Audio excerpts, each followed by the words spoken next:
में गलत बोलेगा? नहीं मालिक, मैंने गलत नहीं बोला। अरे छोड़ दीजिए मुझे माफ कर दीजिए। मुझे मत मारिए, मुझे भगवान के लिए छोड़ दीजिए, माफ कर दीजिए मालिक, मैंने कुछ गलत नहीं बोला। मुझे माफ कर दीजिए मालिक। क्या बोला? वो मल्लिकार्जुन भगवान है और मेरे पिता शैतान। अब ये शैतान तेरा हाथ तोड़ेगा। बुला अपने भगवान को, अब देखते हैं। मल्लिकार्जुन जी!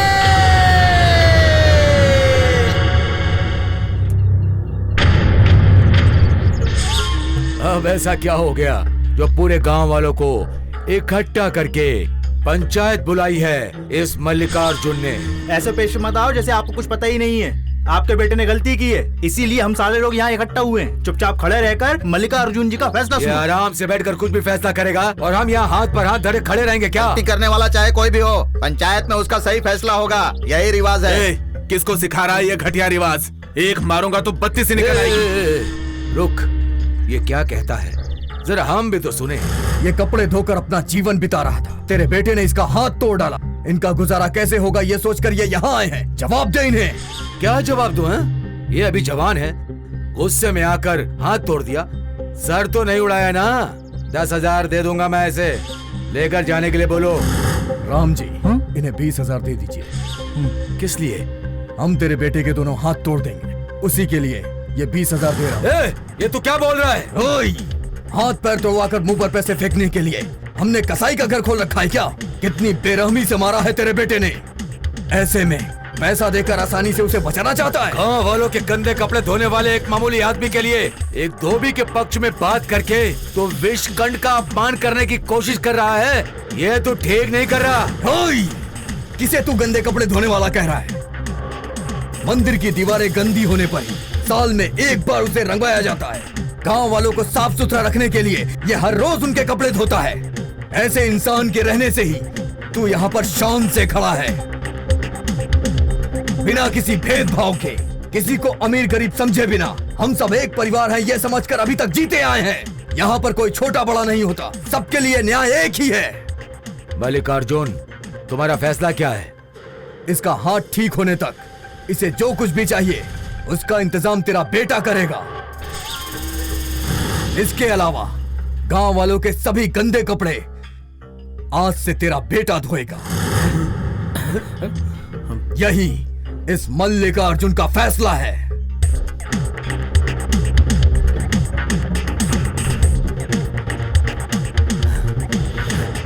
ए मल्लिकार्जुन, तुम दुश्मनी का बदला अपने मन में रखकर मेरे बेटे से बदला ले रहे हो।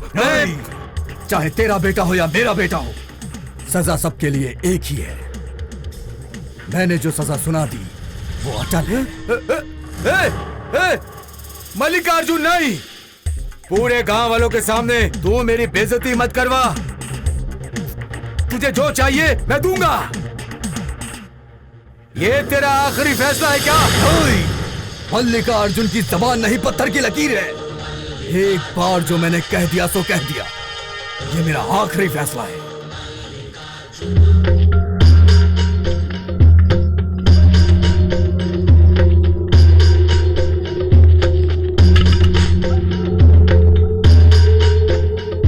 जो गांव वाले हमें देखकर थर थर कांपने लगते थे, आज हमारा बेटा उन्हीं के गंदे कपड़े धो रहा है। हाँ, छे! इतना ही नहीं, पूरे गांव में हमारी इज्जत मिट्टी में मिल चुकी है। अब लोग हमें ना उनके पैरों की धूल समझ रहे हैं।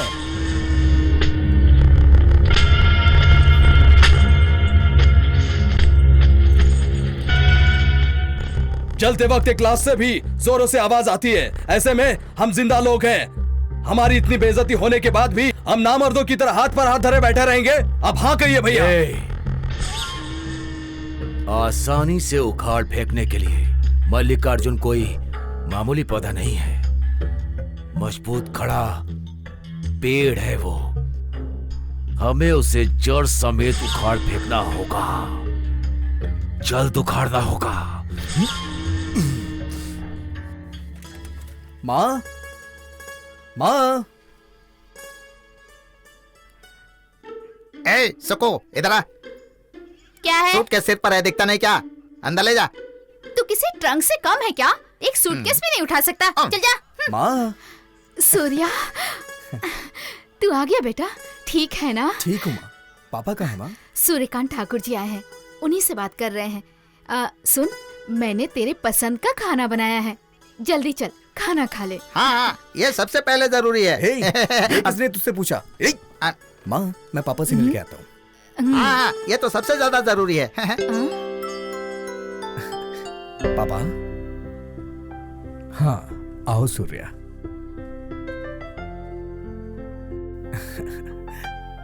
ये है मेरा बेटा सूर्या, MBBS करके आ रहा है। आजकल के लड़के गांव को भूलकर शहर में जा रहे हैं, पर मैं चाहता हूं कि ये यहीं रह के गांव की सेवा करे, इसलिए मैंने यहाँ एक अस्पताल बनवाया है। ये है सूर्यकांत जी। नमस्ते। नमस्ते। इन्हीं की लड़की से तुम्हारा रिश्ता जोड़ रहा हूं। सूर्या, तुम जाके खाना खा लो। ठीक है पिताजी।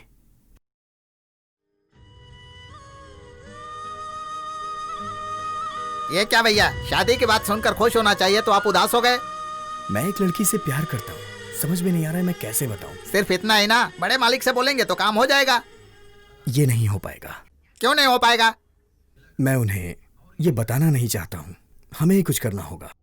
तो फिर ठीक है, आप उस लड़की के घर पर फोन कीजिए और उनके घर वालों को यहाँ बुलाकर रिश्ते की बात कर लीजिए। नहीं सुंदर, मैं उससे फोन नंबर और एड्रेस पूछना ही भूल गया। कमाल की बात है, इस जमाने में भी फोन नंबर और एड्रेस नहीं लेने वाले एकमात्र प्रेमी जो है वो आप ही हैं।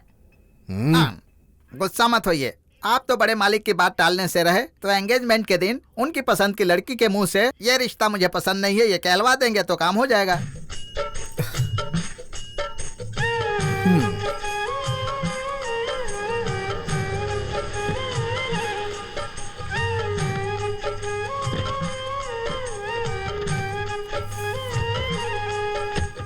आइए आइए मल्लिकार्जुन जी, नमस्ते। नमस्ते, आइए। चलिए मालिक। आइए दामाद जी। नमस्ते माँ जी। नमस्ते। अरे बाप रे, अरे मर अरे गया। अरे अरे भाई, अरे भाई जरा यहाँ वहाँ देख कर चलो भाई। देखा ना कैसे फिसल के गिर गए आप। गिरने से मेरी मूछ पर धूल लग गई। आपको मूछी नहीं है तो धूल कहाँ से लगेगी? आपने क्या कहा? तुम कौन हो पूछ रहा हूँ। मैं इस घर का नौकर हूँ। तो ऐसा बोलना यार, तू इस घर का नौकर है क्या? मेरी बात सुन, एक घर के नौकर ने ही इंदिरा गांधी को शूट कर दिया था। सिर्फ नौकर होना ही काफी नहीं है, विश्वास होना बहुत जरूरी होता है। ठीक है भाई, आज से मैं ऐसे ही रहूंगा। वैसे आपने नहीं बताया कि आप कौन हैं? पूछ लिया, तू मुझसे ही पूछ रहा है। मेरे मुंह से अपनी तारीफ करना अच्छा नहीं लगता। मेरे गांव वाले पीछे आ रहे हैं ना, मैं कौन हूँ उनसे जाकर पूछ ले, वो बता देंगे। क्या कर रहा है? मालिक की तरह पोज देकर क्यों खड़ा है रे पागल कहीं का? कौन है तू? है कोई शुभ कार्य है, अच्छे कपड़े पहनने की इजाजत क्या दी? तू तो घर का नौकर है, ये भी भूल गया क्या? चला बाजा, अपना काम देखा। नौकर हूँ पता चल गया ना, ऐसे क्यों देख रहा है तू? मतलब मेरे ही बिरादरी का है ना तू?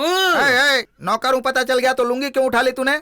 मैंने कब कहा था कि मैं जमींदार हूँ? अगर तूने कुछ गलत समझ लिया तो मेरी क्या गलती है? जा जा अपना काम कर। अब जाएगा कि मार खाएगा? जा यहाँ से। ये मुनीम भी अजीब है, हमेशा मेरा कचरा करते रहता है। क्या हुआ बेटा? उसने मेरा दुपट्टा ले लिया। इधर आ। तूने इसका दुपट्टा क्यों लिया? दे, चल दे इसे। ये लो बेटा, तुम जाओ खेलो। इतना छोटा सा है और लड़की को छेड़ता है। चमड़ी उधेड़ दूंगा। जा यहाँ से, जा भाग। देख लूंगा तुझे। आप इतनी जल्दी मंगनी रखेंगे ये मैंने बिल्कुल भी सोचा नहीं था। सब कुछ जल्दी जल्दी में हो गया। वैसे मेरी बेटी बहुत किस्मत वाली है। आपकी बेटी हमारे घर की बहू बन रही, ये हमारी खुशकिस्मती है, इसलिए हमने जल्दी में मंगनी रख दी। शुभेच्छा शीघ्रम। शुभ कार्य जितना जल्दी हो जाए उतना ही अच्छा है। हाँ बिल्कुल। हम शादी अपने घर से करेंगे, आप रिश्तेदारों को लेकर हमारे गांव आइए। हम शादी बड़ी धूमधाम से करना चाहते हैं। ए सुंदर, ये लोग ऐसे ही बातें करते रहेंगे, अब हम क्या करें? लड़की से कैसे मिले? लड़की अभी कहाँ पर है, किसको पता है भैया? तू कुछ दिमाग लगाना यार। दामाद जी कुछ कहना चाहते हैं? कुछ नहीं साहब, भैया जरा घर देखना चाहते हैं इसलिए। ओह, मैं तो भूल ही गया। दामाद जी को ले जाकर अपना सारा घर दिखा जा। ठीक है मालिक। चलिए साहब, चलिए मैं आपको दिखाता हूँ। आइए आइए आइए, ये रसोई घर है, सारा घर का खाना यहीं पर बनता है। तो इन्होंने कब कहा कि यहाँ हजामत होती है? चल पूरा घर दिखा। चलिए, आइए आइए। ये भगवान का मंदिर है। यहाँ सभी भगवान के फोटो लगे हुए हैं। पूजा भजन कीर्तन सब यहीं पर होता है। ए, जहाँ पर जो होना चाहिए वही होता है, मुझे पता है। ज्यादा पका मत समझा। चलो और रूम दिखा। चलिए। मुझे लगा था ये मेरी तरह समझदार नौकर होगा, ये तो बेवकूफ निकला। चलिए भैया। आइए आइए आइए आइए। ये बाथरूम है। 1 नंबर 2 नंबर सब यहीं पर होता है। तो खाना भी यहीं खाता है क्या? अरे बाप रे। ए, बेवकूफ, तू इधर आ। चल अंदर घुस। अरे रुकिए रुकिए। अरे दरवाजा खोलिए मालिक मुझे बुलाएंगे अभी। भैया खोलिए। एक इम्पोर्टेंट बात है। तुझे भी अंदर जाना है क्या? ऐसा नहीं है भैया, हम दोनों एक साथ कमरा ढूंढेंगे तो लड़की का कमरा नहीं मिलेगा। इसीलिए आप ऊपर जाकर ढूंढिए, मैं नीचे जाकर पूरे घर को छान मारता हूँ। अगर मुझे लड़की दिखाई देगी ना तो मैं सीटी बजाऊंगा, आप आ जाइएगा। और अगर आपको लड़की दिख जाएगी ना तो आप सीटी मत बजाना, आप मिल लेना। अंकल अंकल, दूल्हे अंकल आप ही है ना? हाँ बोलो। दीदी आपको बुला रही है। कहाँ है वो? वहाँ।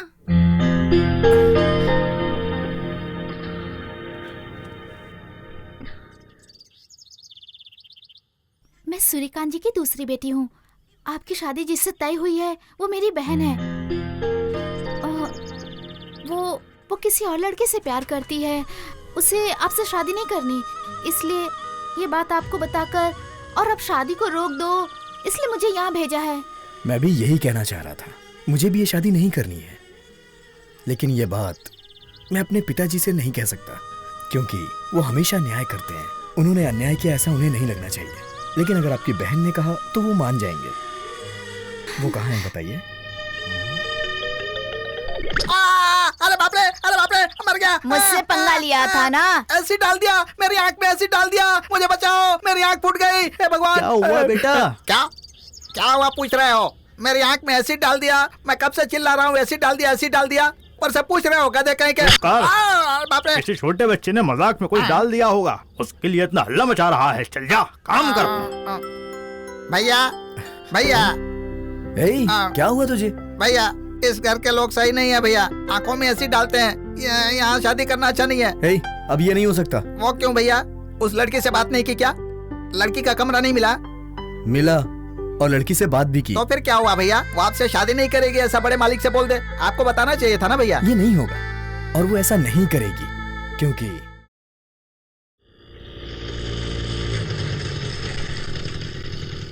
महारानी जी, दरिद्र कुल की ज्योति, आपके कोमल पैरों को अपनी माताश्री के चौखट पर रखने का समय हो गया है। क्या हुआ? पौराणिक भाषा में कहा समझ में नहीं आया क्या? मैं नाटक करता हूँ इसलिए तुम्हें लग रहा है कि मैं कॉमेडी कर रहा हूँ क्या? विलन हूँ, कॉमेडी विलन हूँ। चल नीचे उतर। जब से तुमसे शादी की है तब से तेरे घर वालों का रामायण ही सुन रहा हूँ मैं। माल पानी तो आज तक नहीं मिला। वो क्या देख रही है? चल जा यहाँ से। क्या पापा कर रही है? तू भी जा यहाँ से। क्या हुआ बेटा, क्या हुआ? तू रो क्यों रही है? मैं क्या करूँ माँ? हर रोज मुझे अपने माँ के घर से सोने के गहने लेके आ कह के परेशान करते रहते हैं माँ। तू रो मत बेटा, मैं बात करती हूँ। आप ऐसा जुल्म क्यों कर रहे हैं दामाद जी? मेरे पास पैसे होते तो आपको पहले ही दे देती ना। कमाल करती है सासू माँ। गाँव गाँव घूमकर भेस बदल कर डायलॉग बोलकर ड्रामा मैं करता हूँ, और आप है कि मेरे सामने ही ड्रामा कर रही है ना। इतनी दूर शहर से आकर मैंने आपकी बेटी से शादी क्यों की? यहाँ पर 1 लाख या 2 लाख के गहने मिल ही जाएंगे सोचकर। आपसे इतना भी नहीं होगा तो मैं आपकी बेटी को साथ में रखकर क्या करूँगा? अपनी फूल जैसी बेटी को आप अपने पास ही रखिए और मुझे जाने दीजिए अपने घर। हे भगवान, मैंने क्या पाप किया है जो मुझे ऐसी सजा मिल रही है? एक बेटी की जुबान छीन ली, दूसरी बेटी की जिंदगी बर्बाद कर दी। मैं क्या करूं, कहाँ जाऊं भगवान? कोई बताए मुझे। शुरू कर दिया माँ बेटी ने एक और नया नाटक। बंदर और मदारी का तमाशा देखने के लिए अब सिर्फ लोगों की भीड़ जमा होनी बाकी है। रामचंद्र शुरू हो जा तू, लोगों की भीड़ जमा हो रही है। आइए मित्रों, मेरी जिंदगी का फैसला आपको ही करना है, क्योंकि आप मेरी शादी में आए, 3-3 बार खाना खाए, बाकी का कवर में पैक कर लेकर गए ना। अब मेरी कहानी सुनकर मुझसे धोखे से शादी करवाने के लिए इन्हें कड़ी से कड़ी सजा मिलनी चाहिए कि नहीं? जीजू ये सब क्या है? इसका नाम सुवर्णा है, लेकिन इसने अपने बाप के मरने पर उनके मुंह में 1 ग्राम भी सोना नहीं डाला। हाँ, मेरी ये दुख भरी कहानी सुनने के लिए तू भी इस भीड़ में शामिल हो जा साले। आपको जो भी बोलना है आप अंदर चल के बोलिए ना। चलिए जीजू। सुन बच्चे, मैं यहाँ तेरी बकबक सुनकर उसे अपने साथ ले जाने के लिए नहीं आया हूँ। ये जीजा साले का सेंटीमेंट, वो मेरी पत्नी है, उसका कमिटमेंट, इन सब को तोड़ने आया हूँ यहाँ मैं। भैया रो मत गौरी। गौरी, सिर्फ गौरी नाम रखने से कुछ नहीं होता, डौरी डौरी भी देनी होती है बेटा। ओहो, क्यों भाइयों, मुफ्त में ड्रामा देखने को मिल रहा सोचकर सब खड़े हैं यहाँ। मैं एक मर्द हूँ, अपनी तकलीफ सुना रहा हूँ, मगर आप है कि कोई रिएक्शन ही नहीं दे रहे हैं। अगर यही डायलॉग मैं स्टेज पर मारता ना तो आप तालियां बजाकर मुझे हीरो बना देते। रामचंद्र क्या नाटक लगा रखा कौन बोला? ओहो शामराव, तुम हो क्या? मेरे शादी में खाना खाने के लिए रिश्ते बनाकर पूरे परिवार को बिठा दिया। 11 रुपए पॉकेट में डालकर 500 रुपए का खाना ठूस कर बचा हुआ पैक करके साथ ले गया। तुझ जैसा आदमी मुझसे सवाल कर रहा है? मेरी किस्मत खराब है, अब मैं किससे जाकर कहूँ? अब मैं डिटेल में अपनी कहानी सुनाता हूँ, सुनिए। शादी करने से पहले मेरी पत्नी को 20 तोला गहने देंगे ऐसा वादा किया था, पर नहीं दिया। फिर कहा शादी के बाद देंगे, फिर भी नहीं दिया। उसके बाद बच्चे होने दो, बच्चे के नामकरण पर जरूर देंगे कहकर ये सब लोग मुझे बेवकूफ बनाते रहे। अब मेरी बेटी बड़ी हो गई है और स्कूल भी जाने लगी है। अगर ऐसा ही चलता रहा तो मेरी बेटी की शादी हो जाएगी, उसके बच्चे हो जाएंगे, लेकिन मुझे गहने नहीं मिलेंगे। इसलिए मैं इनके साथ रिश्ता रखना नहीं चाहता। अगर आपको मेरी बात गलत लगती है तो अपनी चप्पल लेकर मेरे मुंह पे दे मारिए, लेकिन किसी तरह मुझे सोना दिलवा दीजिए। जीजू, अगर पैसे होते तो नहीं दिलवाते क्या? है ना, पूरी बैंक है साले साहब। तू आज नहीं तो कल अमीर घर का दामाद बनने वाला है। वो कम से कम 100 तोले के गहने तो तुझे जरूर बनवा कर दे देंगे। उसमें से 20 तोले के गहने चुपचाप मेरी तरफ खिसका दे। वो मैं अपनी पत्नी को पहना कर उसे चम चम चम चम चम चमका कर उसकी जिंदगी संवार कर मैं भी खुशी से जिंदगी बिताऊंगा। अगर ऐसा नहीं हुआ तो मैं तेरे घर पर कदम नहीं रखूंगा। चलता हूँ। जीजू, जीजू, सुनिए जी, सुनिए ना। जीजू भैया